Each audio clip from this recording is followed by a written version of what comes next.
Di dalam tubuh kita terdapat banyak organ vital yang mendukung kelangsungan sistem fungsional tubuh. Salah satu organ tersebut adalah organ reproduksi. Organ ini akan membentuk sistem reproduksi. Jadi, dalam video ini kita akan mempelajari sistem reproduksi.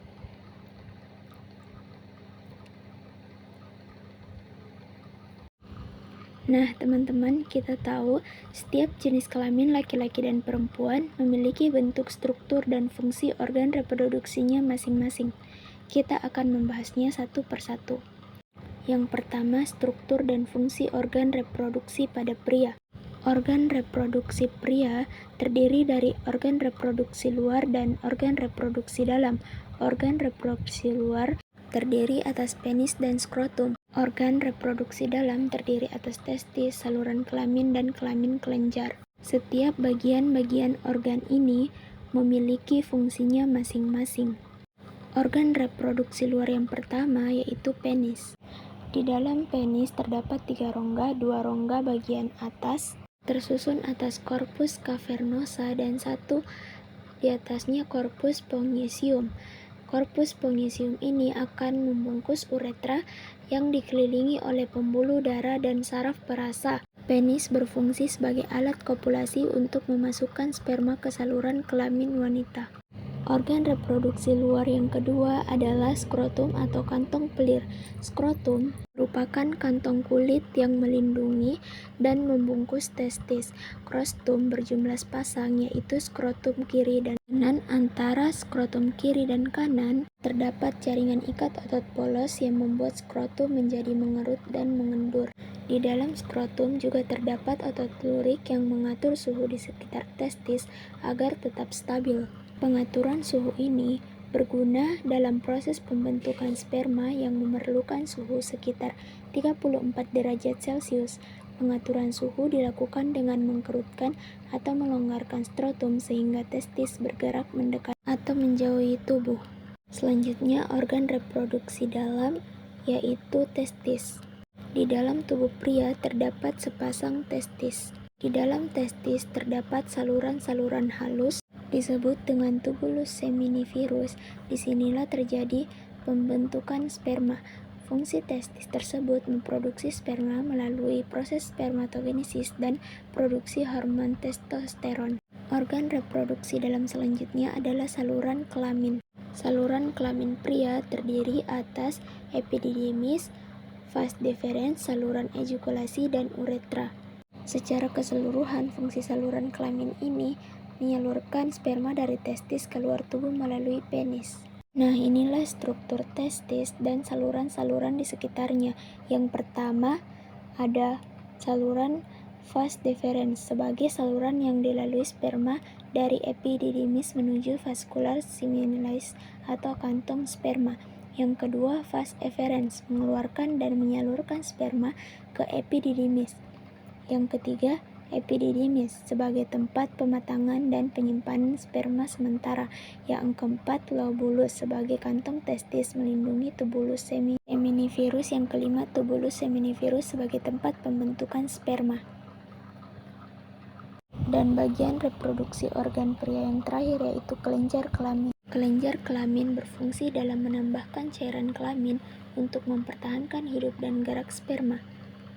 Cairan tersebut dihasilkan oleh vesikulum seminalis, yaitu menghasilkan cairan atau sumber energi untuk memudahkan gerak sperma, menormalkan keasaman saluran reproduksi wanita. Kelenjar prostat menghasilkan cairan yang bersifat basa pada sperma, mengandung kolesterol, garam, dan fosfoloid. Kelenjar Cowper atau bulboutra menghasilkan cairan bersifat basa. Kelenjar ini berhubungan langsung dengan uretra. Selanjutnya, struktur dan fungsi organ reproduksi pada wanita. Sama halnya dengan organ reproduksi pria. Organ reproduksi wanita terdiri dari organ reproduksi luar dan organ reproduksi dalam. Organ reproduksi luar terdiri atas vulva dan labium. Organ reproduksi dalam terdiri atas ovarium, ovinduk, ooretus, dan vagina. Yang pertama yang akan dibahas yaitu organ reproduksi luar pada wanita yaitu vulva dan labium. Vulva merupakan celah paling luar dari organ reproduksi pada wanita. Bagian vulva terdapat saluran reproduksi dan saluran urin. Pada daerah terdekat saluran kelamin terdapat himen atau selaput darah. Himen banyak mengandung pembuluh darah. Labium merupakan bagian yang membatasi vulva. Ada dua macam labium, yaitu labium majora terletak di bagian luar dan labium minora terletak di bagian dalam. Antara labium majora dan minora bagian atas terdapat tunculan kecil yang disebut klitoris. Pada klitoris terdapat corpus cavernosa yang banyak mengandung pembuluh darah. Selanjutnya, organ reproduksi dalam pada wanita. Organ dalam pertama, vagina. Vagina merupakan saluran akhir reproduksi wanita yang bermuara di vulva. Vagina menghasilkan banyak lendir yang diproduksi oleh kelenjar Bartholin. Lendir berguna saat koitus dan mempermudah kelahiran bayi. Jadi, vagina berfungsi sebagai saluran keluar dari rahim baik pada saat haid maupun melahirkan. Selain itu, vagina juga berperan sebagai alat kopulasi untuk menerima penis.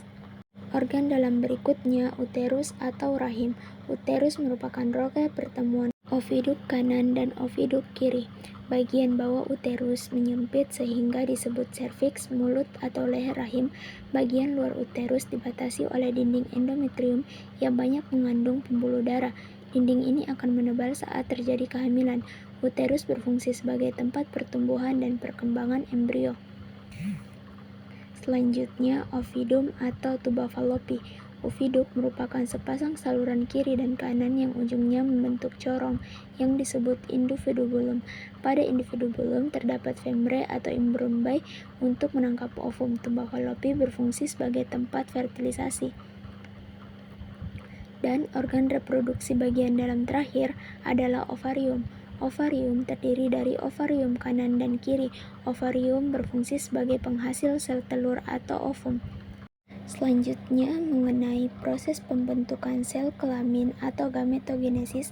Proses gametogenesis ini dibedakan menjadi dua, yaitu spermatogenesis, yaitu proses pembentukan sperma atau gamet jantan. Oogenesis, proses pembentukan ovum atau gamet betina. Proses spermatogenesis ini dimulai ketika pria mengalami masa pubertas, sedangkan proses oogenesis sedang berlangsung saat wanita masih berada dalam kandungan. Pertama, spermatogenesis. Spermatogenesis terjadi di dalam testis, tepatnya di tubulus seminiferus. Proses pembentukan sperma yang terjadi di tubulus seminiferus melibatkan tiga macam sel. Yang pertama, spermatogonium atau sel induk spermatozoa sebagai penghasil sperma. Kedua, sel Storli berfungsi memberi nutrisi pada spermatozoa. Dan ketiga, sel Leydig merupakan sel penghasil hormon testosteron yang berperan dalam pembelahan meiosis untuk membentuk spermatosit sekunder. Produksi spermatozoa sangat dipengaruhi oleh hormon FSH dan LH. LH, luteinizing hormone, akan merangsang sel Leydig untuk menghasilkan testosteron. FSH, feminitis hormone, merangsang testosterone menghasilkan APB. Androgen dinding hormon ABP akan merangsang spermatogonium melalui spermatogenesis. Proses spermatogenesis terjadi melalui tiga tahapan, yaitu tahapan pengganda. Sel previner mengalami pembelahan mitosis secara berulang-ulang membentuk spermatogonium. Tahap pertumbuhan, spermatogonium bersifat diploid, kemudian tumbuh dan berkembang menjadi spermatosit primer yang diploid. Tahap pematangan, spermatosit primer membelah secara meiosis untuk membentuk dua spermatosit sekunder yang haploid. Selanjutnya, spermatosit sekunder membelah secara meiosis membentuk 4 spermatid yang haploid. Proses pematangan spermatid menjadi sperma disebut spermiasi. Proses ini dipengaruhi oleh testosteron. Seorang pria normal mampu menghasilkan 20-40 juta sel sperma dalam setiap emper cairan semen. Proses gametogenesis berikutnya adalah oogenesis. Oogenesis terjadi di dalam ovarium. Proses ini akan menghasilkan sel telur atau ovum.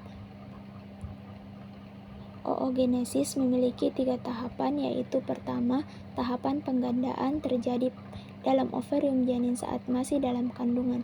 Pada tahap ini, sel promedial akan mengalami mitosis, membentuk ooganium yang bersifat diploid. Kedua, tahapan pertumbuhan terjadi pada ovarium bayi.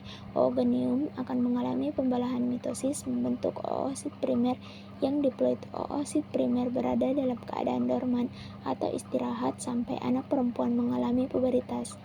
Ketiga, tahapan pematangan dimulai pada masa puber. Pada masa puber terjadi perubahan hormonal yang mengakibatkan oosit primer mengalami pembelahan meiosis 1 sehingga menghasilkan oosit sekunder yang berukuran besar dan badan polar 1 yang berukuran kecil. Oosit sekunder berhenti mengalami pembelahan saat terjadi ovulasi. Pembelahan meiosis 2 dilanjutkan setelah sel telur mengalami fertilisasi. Pada pembelahan ini, oosit sekunder menghasilkan ootit yang haploid dan badan polar 2 yang haploid. Ootit akan berdiferensiasi menjadi ovum dan badan polar 2 mengalami degenerasi. Nah, selanjutnya apa saja yang terkandung dalam sperma manusia? Spermatozoa terdiri dari kepala pada bagian ujung leher dan ekor kepala mengandung inti sel atau nukleus yang dilindungi oleh aksosom. Aksosom berfungsi menunggu lapisan pelindung ovum pada bagian kepala sperma. Juga terdapat sentriol. Bagian ekor berfungsi sebagai alat gerak sperma. Bagian pangkal ekor terdapat badan sperma yang mengandung mitokondria. Mitokondria berfungsi sebagai penghasil energi untuk menggerakkan sel sperma menuju oviduk. Bagian ekor sperma juga dilindungi oleh membran plasma. Berbeda dengan sel sperma, sel telur yang dihasilkan dari ovum saat ovulasi memiliki tubuh yang dilindungi oleh dua lapisan, yaitu lapisan luar direbus corona radiat dan lapisan luar adalah zona palisadae. Pada bagian ovum juga terdapat sitoplasma dan nukleus. Oosit sekunder menghasilkan senyawa fertilisin yang memiliki fungsi mengaktifkan sperma agar bergerak lebih cepat, menarik sel sperma secara kemotaksis pada mengumpulkan sperma di sekeliling ovum.